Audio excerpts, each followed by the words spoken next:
Year 6 is just so hard.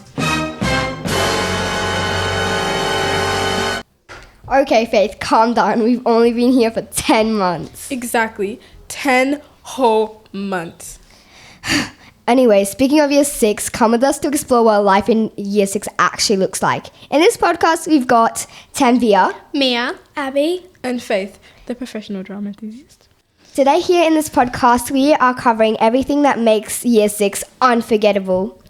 First up, cake making, because clearly baking is an essential life skill. essential. If you call mine art, you clearly didn't see it because it literally looked like a crime scene. And there was literally sugar everywhere. Don't forget the icing. It looks like toothpaste. Okay, enough of that. Abby, please tell me the story about what did your cake look like? First, I want to say that the cakes were voted by the Year 2s, so we decided to make it colourful for the Year 2s, because the Year 2s like rainbows, right? Anyway, our cake was a round vanilla cake with pink icing, with M&Ms coming out of the cake where a slice was cut. It had gummy bears on the edges of the top, a big gummy bear in the middle with a bunch of sprinkles as well.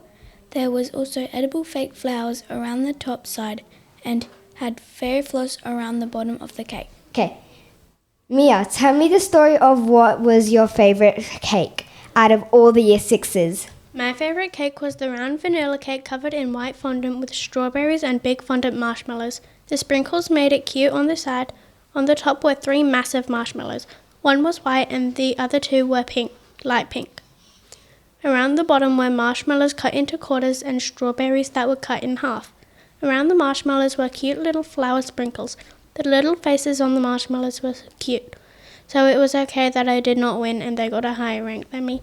The little sprinkles around were either orange or cream coloured. Okay, nice cake made by the person that made it. Okay, next we've got cake at camp, one of the best parts of Year 6. If by best you mean freezing in a sleeping bag all night. At least you didn't drop your shoe in the mud. Or forgot your toothbrush. Okay, guys, it wasn't that perfect, but still very, very awesome.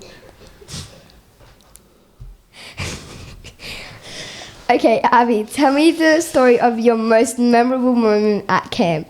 The most memorable moment at camp for me was the challenge course. First, we had to slide into freezing, dirty water. I thought I would actually get hypothermia. Then, we jumped over a rope ladder on the ground and climbed over a fence made of logs. Next came the worst part, crawling through mud under a net. The supervisor said the muddiest group could use their outdoor showers first, and of course, the boys were extremely competitive. So, they covered themselves in so much mud, and I mean so much mud, but which actually turned out to be kangaroo doo-doo. After that, we threw buckets of water to fill a tub, and then to finish it off, we ran to finish a square puzzle. Okay, sounds very, very muddy. Okay, Faith, tell me the story of the best meal at camp. Okay, imagine this. It's dinner time at camp, and honestly, the food's been solid all week. But one night, chicken and gravy. The next level. Everyone is hyped like camp just turned into a 5-star restaurant. The chicken is perfect, the gravy is magical, and the whole place is buzzing. We finish our first plates and second plates. Plate in hand, ready for the second round. But that's when disaster struck. The tray is empty. Gone. Not a single drop of gravy left. And guess who's sitting there absolutely munching every last bit of it? Our teacher, Mr. Turbo. Just going at it like it's our final meal on earth. The cabin went silent. No one said a word. We just stood there, betrayed, but also kind of impressed. Because honestly, Nice, really yummy. Sounds like it. Then there was aquatic, basically swimming, sunscreen, and chaos. I still smell like chlorine. I came prepared to swim, but didn't get to touch the water once. and I definitely learned that kayaking is not one of my talents. But at least no one drowned. So, Mia, tell me the story about one of the moments that nearly went wrong. The one thing that nearly went wrong was when we were at aquatics and my group was in a sailing boat. It was fun at first until we took the sail down. And when we had a turn, the turn was okay, but we hadn't tipped over yet. But I thought it would happen soon. But we had to go back, and that's when the turn was so rough that the boat was tipping over, and we almost fell in. Luckily, we didn't fall in, and I thought that it was going to do a rough turn again, but it was smooth sailing from then on. Okay, sounds like an epic win. Abby, tell me the story about how you felt and when you heard about the blue-ringed octopus. When I first heard about the blue ring octopus, I was freaked out. When they told us, they showed a picture. When people saw it, they said stuff like, they look harmless and more cuter than venomous, and they're so tiny.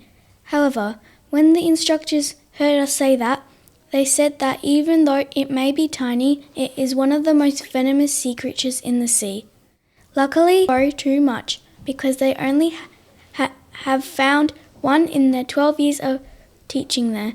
And plus, we weren't going to go into the water because of the algae bloom. Okay. Faith, it's your turn. Oh. And finally, our last topic, and definitely the least exciting, schoolwork. Ugh, the endless writing and math test. Don't forget the homework. That was the real villain. But hey, we literally made it through. Mostly. Mm-hmm. Okay, Mia, now tell us the story of the easiest assignment. For me, the easiest assignment was where we had to create an environment where people could survive because of overpopulation. It was easy. All I had to do was draw a tree house with lots of rooms that were connected by some zip lines. One of the rooms was a medical room, another was a bedroom, and my favourite room was a board game and electronics game room. On the ground level, there was a garden patch growing cabbage and carrots.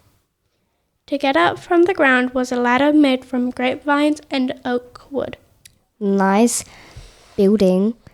Okay, now Faith, tell me the story of the most stressful assignment. The most stressful assignment in school, no, in the history, was 100 billion, trillion, quintillion, septillion % the My World assignment. I mean, how on earth did our teacher expect us to finish an assignment that looked like it was meant to take a year, but only gave us 2 weeks? 2 weeks. I'm pretty sure even NASA had more time to invent a rocket launch than we had to invent an entire world. Anyways, let's not forget what we had to do.